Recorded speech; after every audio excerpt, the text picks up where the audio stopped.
হাতে যদি সময় কম থাকে আর একঘেয়ে ডিম পাউরুটি ডিম টোস্ট খেতে একদম ইচ্ছে না করে, তাহলে কয়েক পিস পাউরুটি দিয়ে এরকম মুখরোচক এবং হেলদি রেসিপিটি একদিন বানিয়ে নিতে পারেন। আশা করি ভালো লাগবে।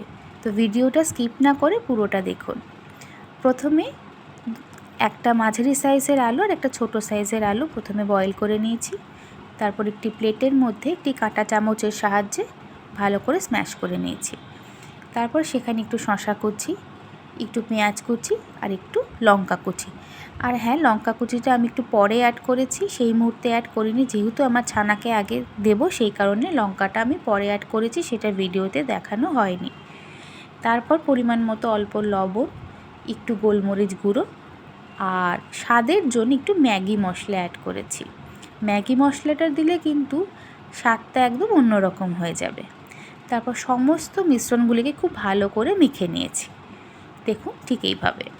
তারপর আমার কাছে ব্রাউন ব্রেড ছিল, আপনারা চাইলে মিল্ক ব্রেড দিয়েও রান্নাটা করতে পারেন।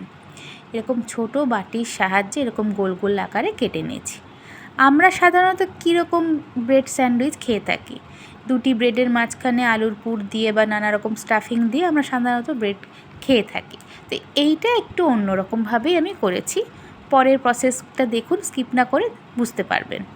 তারপর অন্য একটি বলে দুটো ডিম, একটু নুন, একটু গোলমরিচ গুঁড়ো আর হাফ কাপ দুধ ভালো করে ফেটাতে হবে।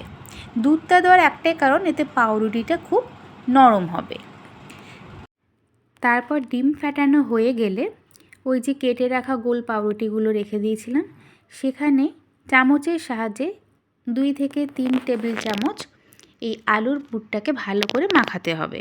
এক পিঠ মাখানো হয়ে গেলে অপর পিঠে ঠিক একইভাবে চামচের সাহায্যে 2 থেকে 3 টেবিল চামচ এই আলুর পুরটাকে মাখিয়ে নিতে হবে। মানে পাউরুটির এদিক ওদিক দুই দিকেই কিন্তু আলুর পুর থাকবে। এটা কিন্তু একটু অন্যরকম, খেতেও ভালো লেগেছিল। তারপর সমস্ত পাউরুটি ঠিক একইভাবে এইভাবে পুর মাখিয়ে নিয়েছি। তারপর কিছুই না, খুব সিম্পল। প্রথমে একটি প্যানে 3 থেকে 4 টেবিল চামচ সাদা তেল নিয়েছি। তারপর অল্প একটু সাদা তিল ছড়িয়ে দিলে কিন্তু ফ্লেভারটা কিন্তু দারুণ আসে।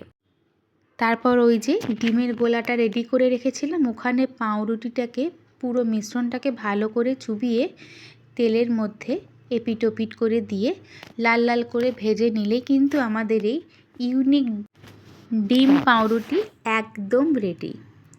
একবার এইভাবে বানিয়ে দেখুন, একটু অন্যরকম হলেও খেতে কিন্তু মন্দ লাগবে না। একঘেয়ে ডিম পাউরুটি, ডিম টোস্ট, বাটার টোস্ট খেতে খেতে কিন্তু আমাদের খুবই একঘেয়ে চলে আসে। তো এইভাবে চটজলদি যদি দুটি আলু সেদ্ধ আগে থেকে করা থাকে, আর রান্নাটা করতে কিন্তু খুব বেশিক্ষণ সময় লাগে না, 15 থেকে 20 মিনিটের মধ্যে পুরো রান্নাটা একদম রেডি হয়ে যায়। দেখুন ঠিক দেখতে ওই বানের মতো দেখতে লাগছে না? আমি হলপ করে বলতে পারি প্রত্যেকবারের একই চিন্তা, রোজ সকালবেলা উঠে কি ব্রেকফাস্ট বানানো যায়, বাচ্চার জন্য কি টিফিন বানানো যায়। তো এইটি একবার বানিয়ে দেখুন, কথা দিচ্ছি ভালো লাগবে, একটু অন্যরকম। আমি এখানে টমেটো সসের সাথে সার্ভ করেছিলাম, দেখুন কতটা সফট হয়েছে।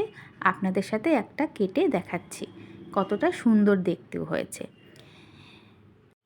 যখন রান্না করতে একদম ভালো লাগবে না, তখন ঝটপট এরকম ব্রেকফাস্ট রেসিপি এবং ইউনিকও হবে, তাহলে একদিন বানিয়ে নিন বাড়ির সকলের জন্য।